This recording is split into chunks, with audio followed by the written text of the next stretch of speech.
Okay, this is a good one. We've got a plethora of topics to cover today.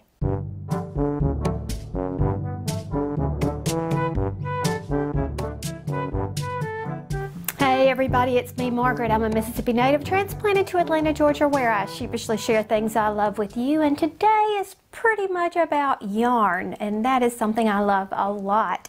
And we're going to start today off by looking at the September Knit Crate. Now, it's important to note that I am a Knit Crate ambassador. I love to say that. It makes me sound so official, doesn't it? But I told them, send me whatever. A lot of times they'll say to you, which one do you prefer? Because they have lots of different crates. And there is nothing, I can't imagine anything them sending that I wouldn't love. So I said, send whatever, because we all have different interests. We all have different favorite things to knit or crochet. And so I never know what I'm going to get when I open the box. So let's go look. As is my goal, although I don't always live up to this, I try really hard not to open it until I have you with me. So here we go. September Knit Crate. I don't know which one they sent. Ooh, I like the word couture. That's the theme. Couture. Okay, and what we got was a sock crate. Ooh, fun, fun, fun. Alright, here's the pattern that came with the sock crate this time. The Crayon Box Socks. Look how cute. I love the way the heel made up. Isn't that neat? Great pattern. Who did this? Well, there you go. I don't know if I can pronounce that. Nazanin Fard. But look at the yarn. Oh my word. So beautiful. And as you can see, depending on what pattern you choose, it's going to make up differently. See, the different stitches will give you different options. Look at the bottom of the foot compared to the patterning on the sock. Very cool. Gosh, it's pretty. And of course with every, let's see, that's Lorna's Laces. Oh, we know that's one of our favorite. The color is called Applique, and it's an 80-20. Superwash merino wool, 20% nylon. Just what is recommended by my sock knitting guru, Erin. That is just beautiful. And with a sock crate, you always get an extra. And what is our extra this time? Pink Himalayan salt, which is very good. It's a good detox for us too, to soak in that stuff. It's got lavender, one of my favorites, jasmine, essential oils, jojoba oil, dried roses, and lavender buds. Oh, elegant! Which I would not expect anything less from the Knit Crate company. And as you know, Knit Crate always encourages participation in some sort of charity. They support butterfly boxes. And so this time it says September cold weather will be here before you know it. You can keep newly arrived refugees' hands warm with mitts, mittens, and gloves if you're willing to participate in that. And as usual, they provide the information for mailing, and including this card to show you're part of the Knit Crate community. Isn't it beautiful? Of course, you don't have to use the yarn that you receive in your Knit Crate, but you know, that's the project for this month. Now, Knit Crate partners with a lot of luxury yarn companies, and Lorna's Laces is probably one of the more popular, one of the more well-known, but keep in mind that that's not always who Knit Crate chooses to partner with. There are some that are lesser known, some that are even more well known. Doesn't matter, but every single time they pick something that is so impressive in quality and very different things, a whole variety of things. This is really, really nice. Now, if you're new to my channel, you may not know, but I feel so fortunate to be getting these Knit Crates in the mail every month. But the reason I get these Knit Crates in the mail is because I have viewers that are interested in the same thing. And so rather than always keep them for myself, I tend to give them away from time to time, and usually every other month. Well, last month I was fortunate enough to be asked to open a lot. I think there were like 5 different Knit Crates that I got to open live on their Facebook channel. And so they sent me all of those to my house. Now, I have given one away in that giveaway. I have given 2 away as gifts, and I want to give 1 away to viewers. So this is the one, and I really have a hard time doing this, and I guess you all can relate since we all have this fetish for yarn. But I decided to give away this one, and this was huge because I love this soft blue, and there are 3 of these big giant skeins. Now, I'm not going to sit here and explain all about KnitCrate to you in this video because I talk about it all the time. I'll give you a link to the video where I did open all of these last month, and I give you a good rundown of the different KnitCrates that are available in that. This one happens to be called the Crochet Crate, and it came with this bulky yarn that is just absolutely gorgeous. Sugar Bush Chill is what it's called. It's 100% extra fine merino, and it is very nice. It is a roving wool, if you can see how it's wound. There are 3 of them here, and it also comes, all the crochet crates actually come with a pattern that you have access to. You enter it in, and in your, you go to the site, they tell you to, you enter in the code number, and poof, you download the free pattern. And they always come with a little extra, and look at this little bookmark. Isn't that cute? Oh, I'm making a lot of noise. It says Unravel. So I'm going to give away this August Crochet Crate, which I haven't checked, but oftentimes they sell out from month to month. So this very well may not be available on their site even if you wanted to purchase this whole crate. I'm sure you could go to sugarbushyarns.com and purchase some of this yarn if you had your eye on it. But the actual crate with all the combination of items here may or may not have sold out. I haven't checked. One of my favorite things about doing this channel is reading the comments below. And so that's what I'm going to do for the giveaway entry. You need to leave a comment below, and would you please answer this question? Do you knit and or crochet gifts for the holiday season? Now, of course, you can comment down on anything that I'm talking about today, but in addition to that, if you want to win this, I'm looking for people who answer this question: do you knit or crochet for holiday gifts? I don't. In case you're wondering, I don't, because I don't have anyone in my family who wants this. We really don't live in a freezing cold climate, so there's not a great need for us to constantly be bundled up or anything like that. Nobody's interested in the knitted socks that I make for fun. I wear them and I like them a lot, but every now and then Maggie will put in an order for some kind of neckwear or something like that. But for the most part, no, I don't. I am primarily a charity knitter or crocheter, or I do a few things for myself. And if I have a friend who may request something or whatever, yeah, I might do that. But other than that, nope, no gifts. Now, if you're wondering what this noise is down here with this paper, I have spread out across the cutting table the Sew Over It Ultimate Trousers pattern, and I'm cutting it out. My machine is in the shop right now and getting its little checkup. I don't think it's anything major wrong with it, but I'm beginning to have a little tension issues, and usually just a few tweaks can do that. So can fix that. So in the meantime, I have this done. I'm trying not to bump it so we don't make too much noise. If you're wondering what I've been crafting lately, be sure to refer to my last video where I talked about some of the holiday gift items that I was making for Sister Margaret Mary to sell at her craft fair. It's a fundraiser for her program, and if you want to hear the details as to why I'm doing that, go back and look at that and you'll understand. She's been a part of this Sheepishly sharing community for quite some time, and I absolutely adore her. But anyway, in addition to that, I've been doing some charity hats too. Now, at the very beginning of January, I like to throw out some very generic crafting goals and then see how well I can stick to them.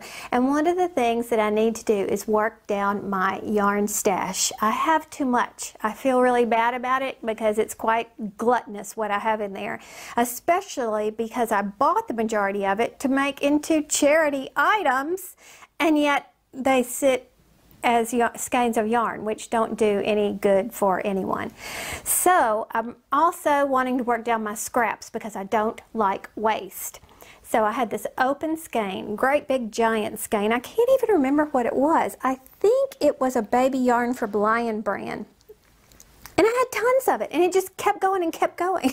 So with that yarn, I made 3 different little charity hats. But look how different they are with different types of stitches. Now this, I believe, is called the crochet version of a seed stitch.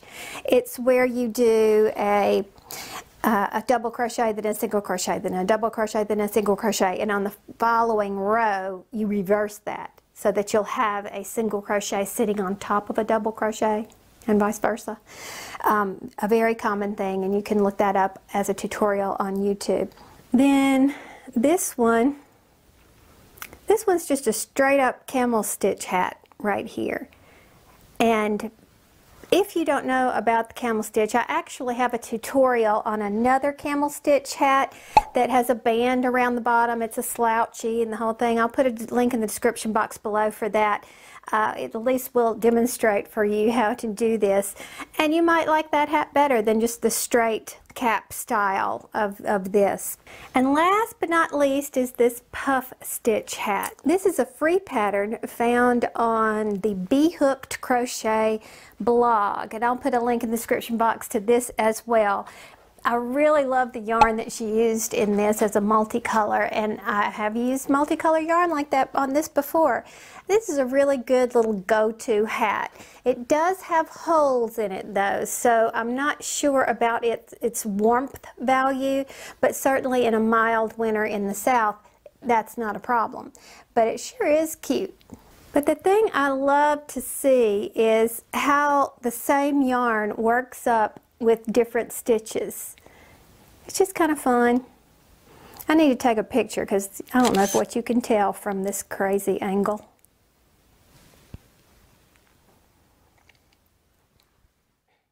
And then another scrap hat. This is probably one of my go-to favorites for scraps because you can use small parts when you do these stripes.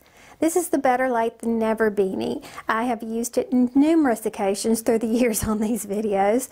It's also great for both men and women, depending upon what you choose. It's great for this variegated yarn. I generally don't like crochet in variegated, short color change variegated yarn. That's just me, my personal opinion. But I do like it when it's speckled in a stripe like this. I think that's really neat. But regardless, it's a great pattern, and I've used it for so many years, and people were asking for a tutorial, so I asked permission from the designer and she gave it to me. So there is a crochet tutorial on this simple little hat, wonderful for beginners, and I'll link that in the description box below as well. Now, just because I don't do a lot of holiday knit and crochet gift making, that doesn't mean that you may not be into it, right? So I started thinking, of course I've got holiday on the brain just because of the time of year that it is. And I started thinking about those people who do and what they may be interested in. And where do I turn? Well, of course, to my Sheepishly Sharing Facebook group. These people have such wonderful ideas. And I noticed that Joanna made a bag, and she shared with us the pattern. I'll put a link in the description box below for who did it. I think it was someone I've mentioned before in the past. It is. It's Heart, Hook, and Home. And she designed this special bag with Caron Big Cake yarn. And what that is nothing more than a regular Caron Cake yarn, but in a bigger ball. It is 300 grams, 10.5 ounces, which essentially gives you 603 yards. So with just one of those, you can make this really cute little shoulder bag. And of course, we have millions of uses for bags. Right now, we're all carrying our groceries in them and things like that. But Joanna saw this, she shared the link, and then she made one. And it turned out great. It's so simple the way it's done. It's basically a great big giant rectangle, and then the way you fold it turns it into a bag. It's pretty neat. And Joanna also paired hers with the colors that she chose with a jean jacket. And it turned out so cute. I love her presentation of that. And then another thing that I want to point out, and this would probably be great for those craft fairs. I should have included this in my last video when we were talking about craft fair items that sell. But I also have a tutorial for a hot pad, what do you call it, pot holder. It's probably the oldest crochet pot holder ever. I don't know when it was invented. I do not know who has done it, but it has been going on for years. My mother-in-law, as a matter of fact, made one for me before I actually could crochet, and I love the thing. They're my favorite ones because they're so thick and that they're easily bendable, so you can feel what's under there even though it's thick and your hands are protected. Now, not to mention, it's one of my favorite ones to do because the way in which it's done, it just kind of folds itself into this double thick rectangle, or square rather, and it's just kind of fun, very fast too. And I'll put a link to that tutorial in the description box below if you're interested in it. But Lin Stork shared with us this cute little Santa version that she created. It's the same pattern that I taught, and I can't call this my pattern. All I was doing was showing you how this vintage pattern was done. She modified it to turn it into this little Santa Claus, and it just made me smile.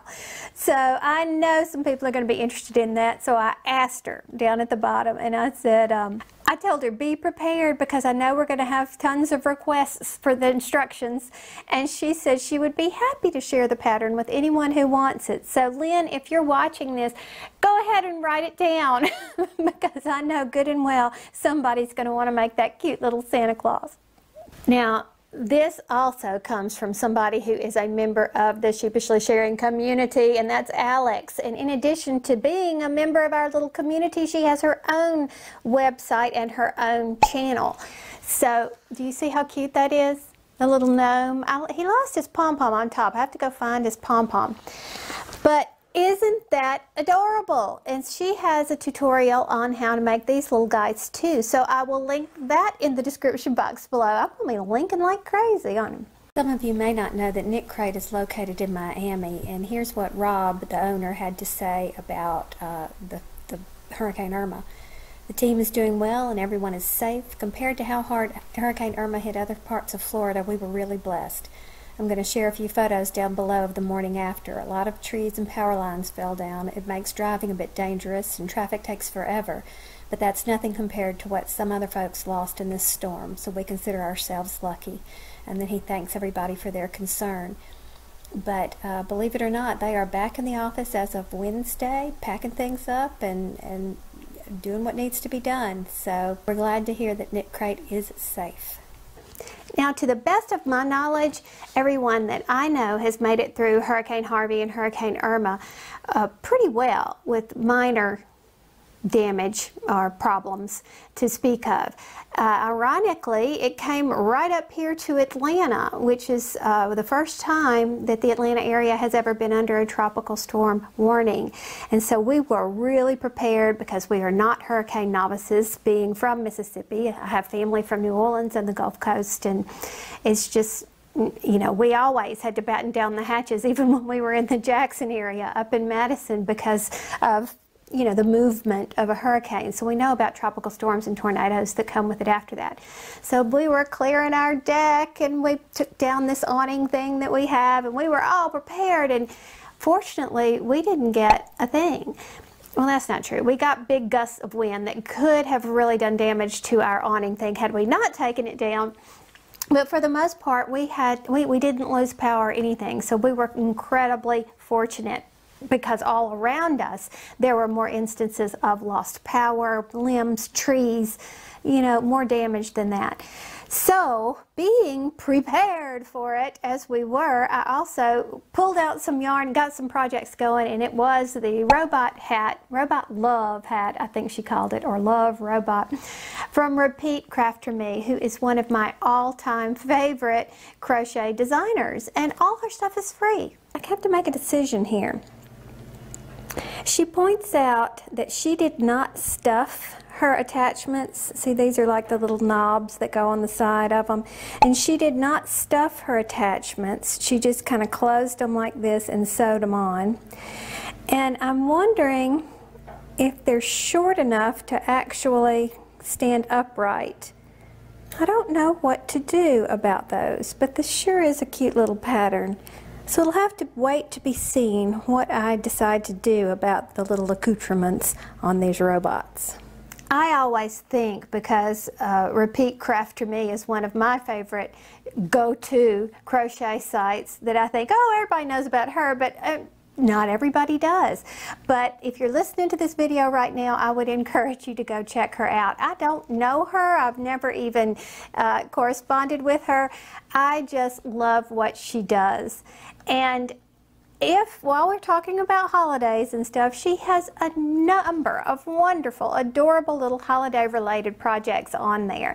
She does a lot of great corner to corner afghans too, where she joins a lot of the squares. Super, super ideas.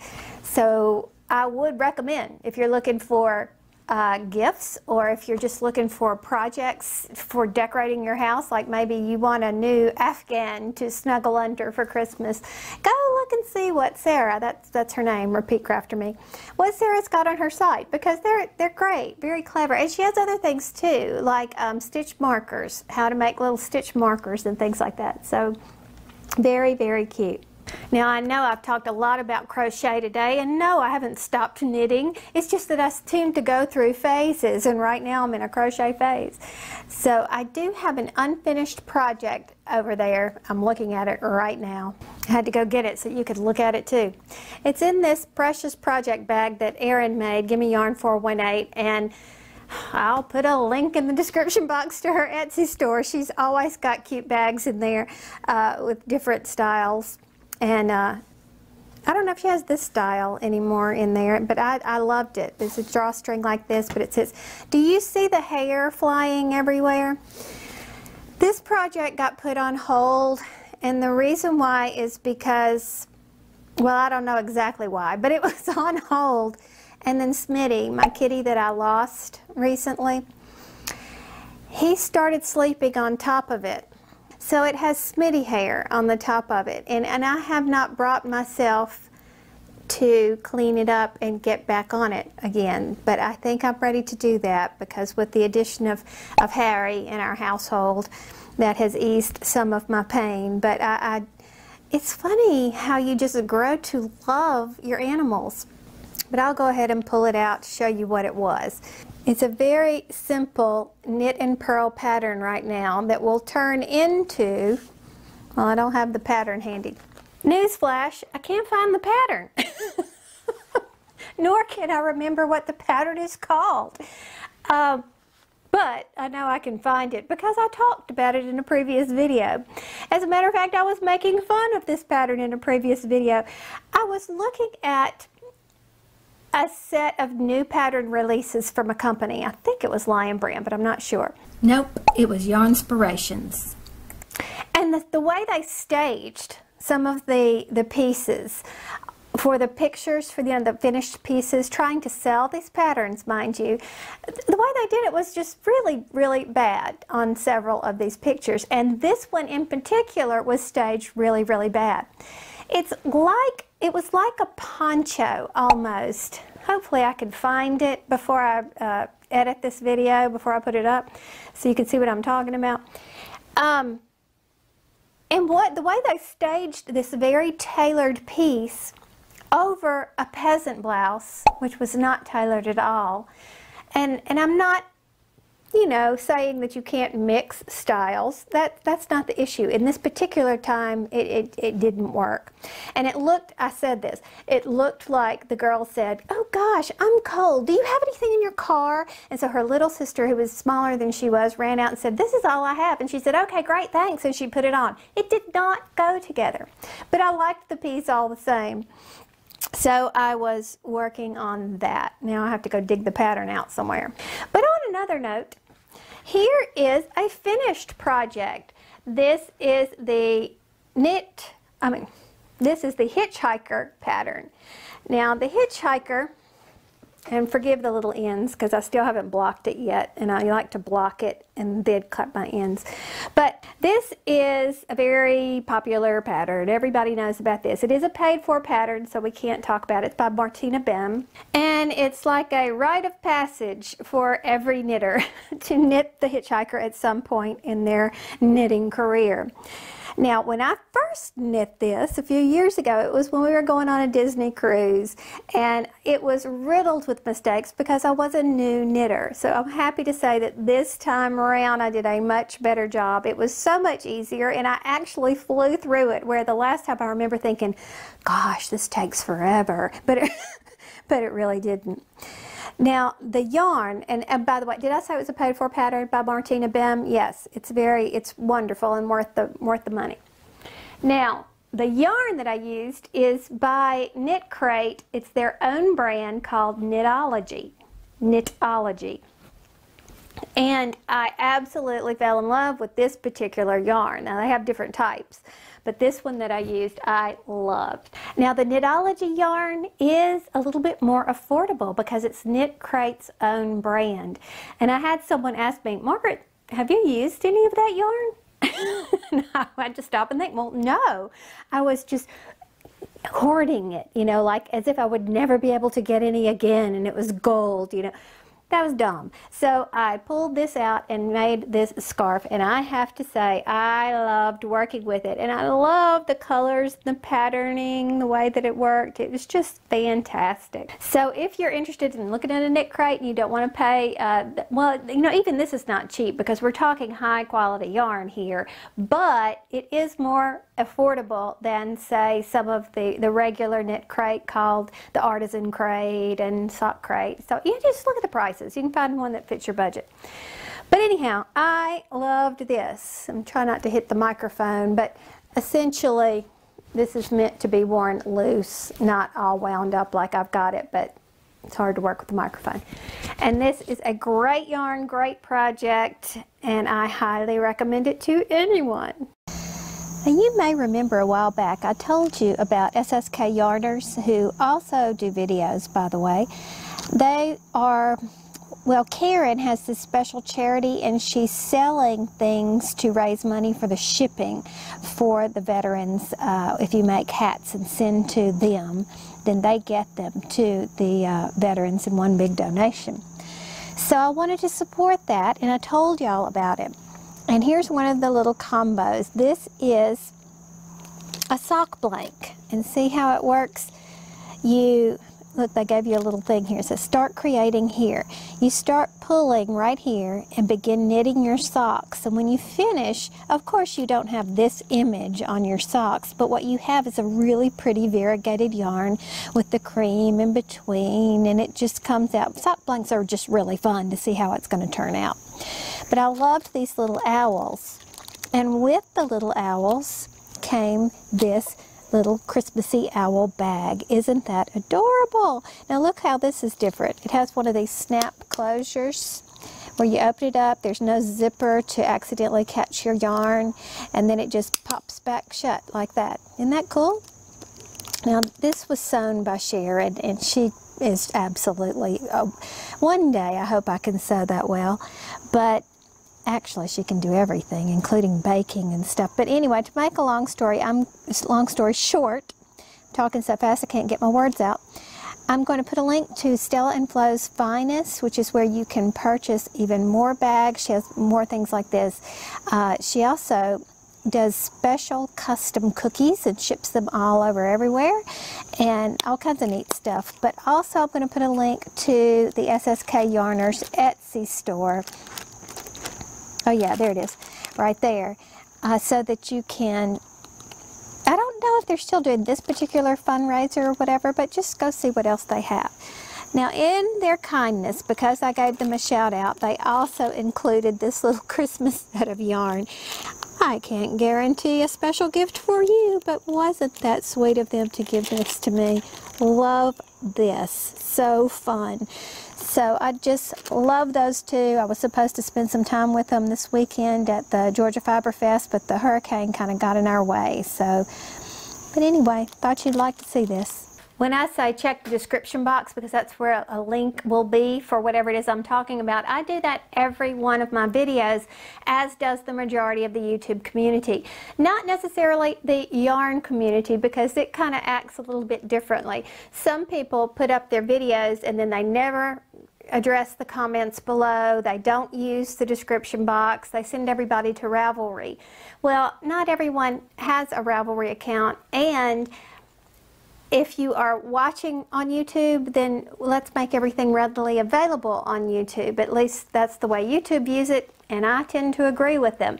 So every now and then I have someone ask, where's the description box? And it's very difficult for me to just answer that question because it's different depending upon what device you're looking on, what you're watching on. So Google it. Put how to find the description box in YouTube, and it will tell you all the different ways on your device. And today we're loaded with links in the description box below, so be sure to check that out. And while you're there, keep scrolling down and read the comments, because I swear we have some of the smartest, most creative people that are commenting below, and you can learn a lot from them. I know I do a lot, and they are very kind to throw in tips and suggestions for anything that I'm talking about. For example, the Sterling Thimble is the username who gave me some great advice. She said, just be careful selling things made from licensed fabrics. I did not know that this was an issue. How helpful was that comment? As it turns out, when you have a licensed fabric, and that would be something, you know, like TV, movie related type, you know, those types of things, Disney, Star Wars, whatever.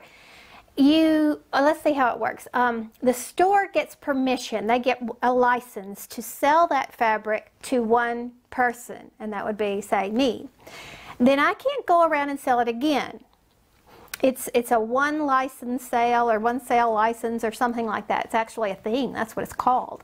The question is whether or not it is, if you're able to sell at, say, a craft fair, fundraiser, something that's not for profit. I don't know, and it's still up in the air. I don't know.